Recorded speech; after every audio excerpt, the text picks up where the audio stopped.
Girl with No Face, your most recent album, is almost entirely self-produced. How did it feel to be the sole contributor in the process of creating the album, and how did that differ from previous experiences with producers? Um, it felt super empowering and I'm like really glad I did it. But also it was enormously challenging and stressful and like I probably like lost years of my life because of it. Um, so it differed in that usually there's at least sort of two people on a song. And on my previous work, that was the case. But on these songs, took it pretty close to the end all by myself. That's like so impressive. And I've been reading about kind of how long this album has been in development. And so Girl with No Face, the title track has been like it you said that it was an idea like 10 years ago Yeah. by your partner. So can you Yeah. describe like the journey of it? Like from what like the seed of it was to its final release form? And did you like have like a clear idea of what it would be like, or was it like this might never see the light of day? I always wanted like I tried a bunch of times to finish it and the problem was I couldn't figure out the sonics on it, like what the production should be exactly because my partner, the way that he wrote the original idea, it just sounded like straight up like post-punk from like the late 70s. And it was hard to imagine how that could translate to like my world, like the Allie X world. A bunch of times I tried to make it electronic because the original is actually kind of close to the one we landed on. Um, so it had like drums, bass guitar, and guitar, and very little synthesizers. And I always go really synthesizery. So I tried taking into that world and numerous times. Even in the process of making this record, I tried that again, and it just never worked. So finally, I just settled on once the whole album was done, we did it at the very end, and we just made it work with bass guitar, and then using a DMX drum machine sort of brought it away from the live drums feeling, which I think really helped. Um, but yeah, I'm like getting disoriented even just thinking about how many versions of that song we made. Yeah, so that's actually my next question. After having a song in your pocket like that for so long, how has your relationship with it changed over that decade? Would you say you're like more or less like attached to it? Like, are you at this point you're like whatever, like it's out there, it's fine. Kind of like how does that dynamic change over a decade?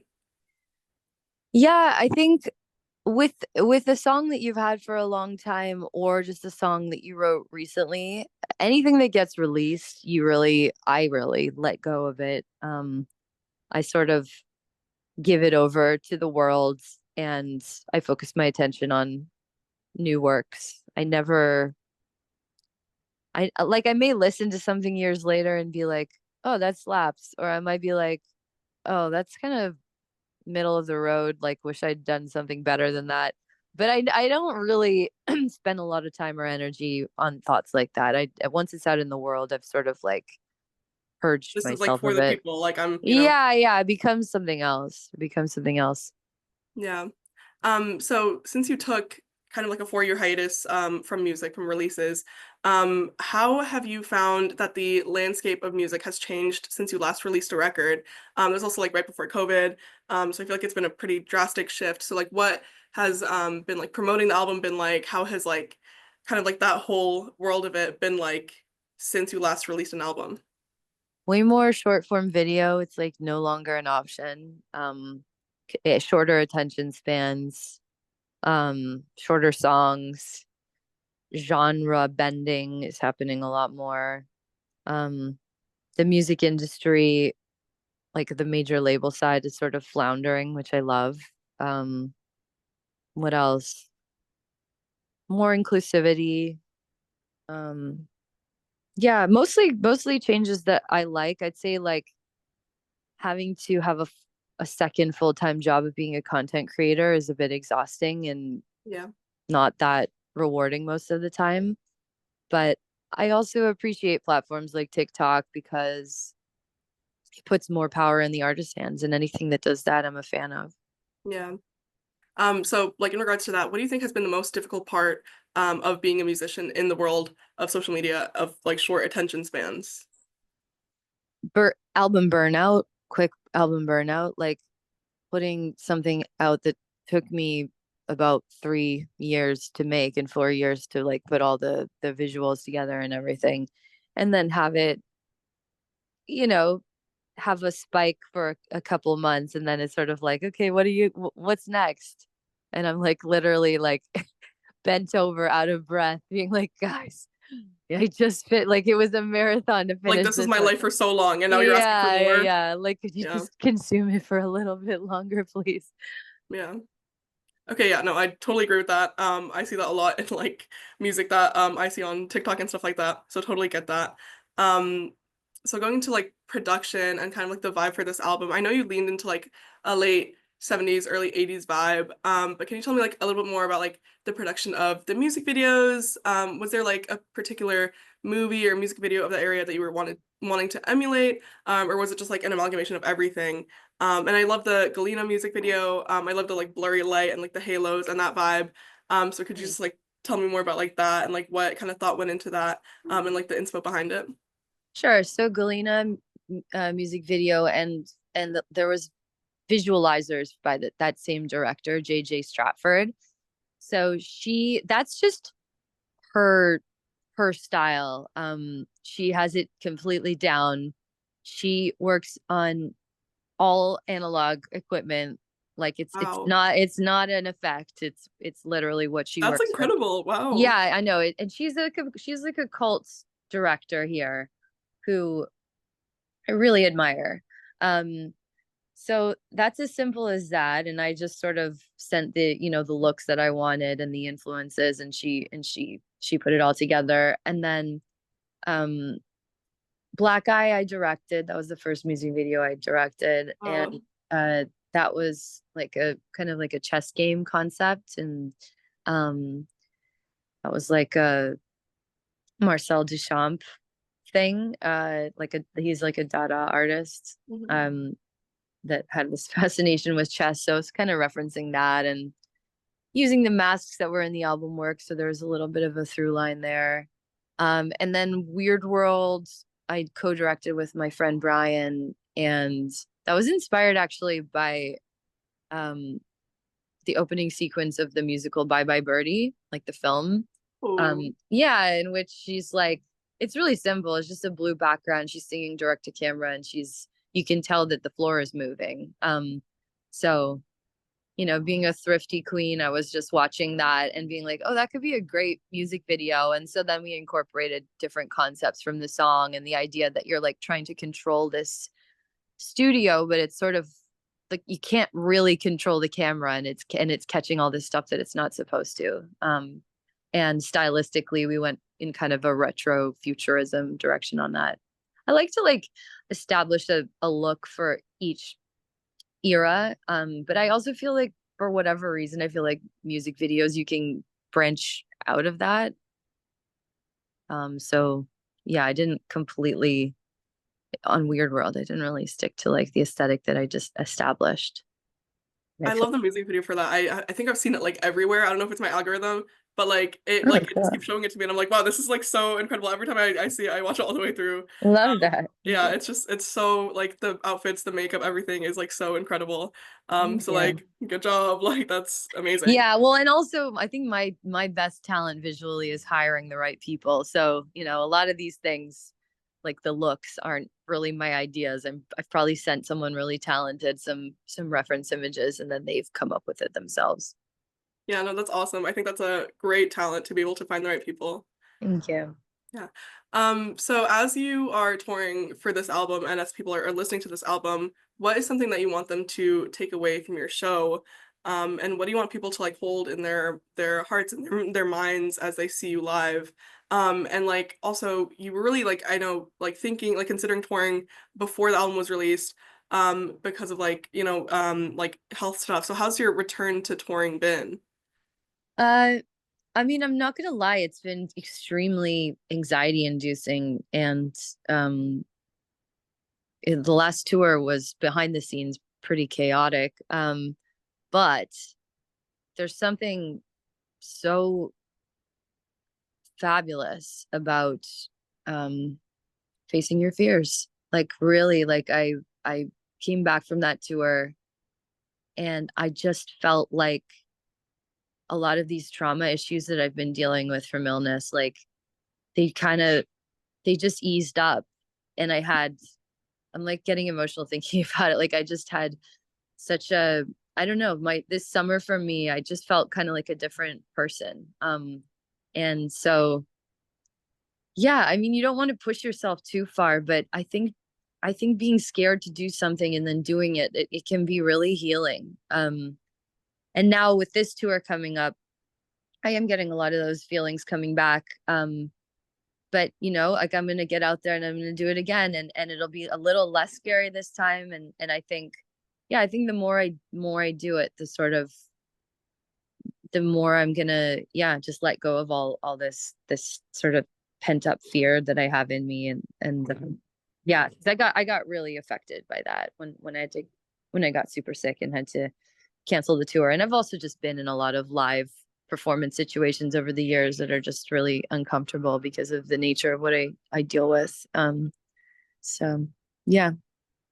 Yeah, what is something like that you do during tour that like keeps you kind of like grounded, or like that you like what's like a part of your routine that you're like this will like get me back to where I need to be? Well, you're probably not going to believe this, and people, okay, so this is crazy, but I actually cook all my own meals on the road. Okay. But Yeah. like in a is it in like a Yeah, yeah. I pack an instant pot in my suitcase, and Wow. then I'll just, find the things I need to find in whatever city, and I'll make my meals in my hotel room. That's like really impressive actually. Like wow. Like even in like a dorm room I like wouldn't make my own meals. So like Yeah, like no, you're like on the road like it's pretty wow. radical. It's pretty Yeah. radical. What's Yeah. your favorite like meal to like comfort food to make? Well, I have a pretty restricted diet because I choose like dietary changes as opposed to like the strong medications I'm supposed to be Mhm. on.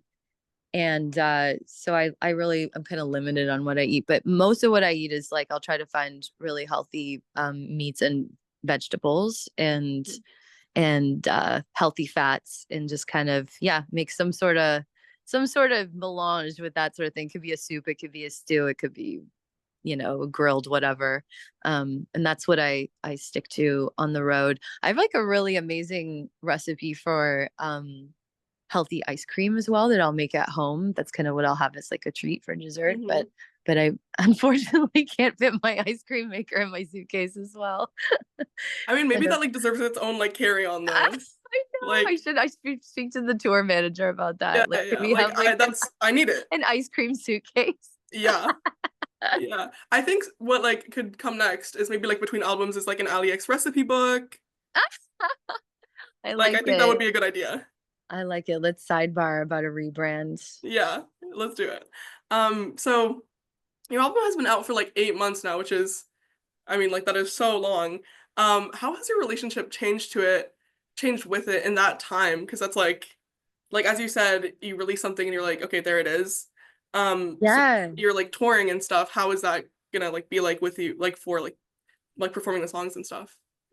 Well, I have to say performing Girl with No Face live it's my favorite album I've ever done to perform live. It just feels so good. Like it really lends itself to my I think my eccentricities as a performer and the way that I like to sing live. Like for whatever reason, and I have my suspicions on what they are, but making this album, my voice kind of like did its thing in a way that it didn't on past albums. Like my my theater training was like coming out, and I kind of went higher and more wild with things, and so that's like really fun for me to do live.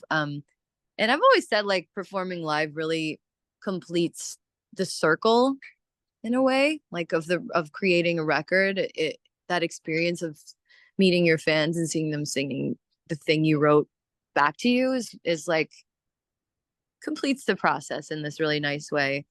um And beyond that, like I'm just the further the like the longer time passes after you release something, the sort of further away it becomes, which sounds obvious, but yeah, it's almost like you're holding this balloon and you when you watch it fly away. And I just start, I just start thinking about new music usually a few months after I've released something. And but I'm really grateful for Girl with No Face. This whole process is totally it's taught me so much about myself and really empowered me and in my technical skills and in a bunch of other ways too. Yeah, so this album really seems like a stepping stone. So like how does this album fit into your vision for like your career in the future and your future projects? I think I really proved to myself that I can like make something by myself. Um, which I think I'd never really had confidence about that 100%. Sort of had suspicions that I could do it, but doing it again was like it was like this. It was also a version of facing a fear. I was like, I want to. I'm scared to do this, but I want to see what happens, and then I'll know. And now I know. Now I know that I can make something of quality by myself, and I have a unique perspective that came out. I learned a lot about myself making the record because when there's no co-writer or producer in the room, like the lyrics that you say and the musical choices that you make, they sort of surprise me sometimes. Like I didn't realize how angry I was until I wrote this record. And stuff like that. So yeah, I'm really grateful to this experience. And I think moving forward, I'm gonna have the confidence that I bring into any collaboration now that I have something really worthwhile to offer. Um, so yeah. I'm really glad that this album like kind of created that experience for you, and I'm like really excited to see what you do in the future. Thank Um, you. yeah. So this is maybe kind of niche, but there was a video recently of Cynthia Erivo and Renee Rapp where Cynthia was saying that like in the studio when she's recording, it's just her, a writer, and the mic, and she needs it to be like very pure and simple, like as a Yeah. process. So you like were just saying, like you were talking about your recording process. So how was your process for this album? And I guess in general, but I feel it seems like this Yeah. album was kind of like a unique experience. And like, what do you need to feel like you're having a successful session? And what's a favorite like recording memory that comes to mind? Um, I think my favorite memories of this record, and by the way, I saw randomly that clip last night. And she was sort of saying like no parties, right? Like Yeah, she was like, like no alcohol. It's just like it's pure, it's simple. yeah.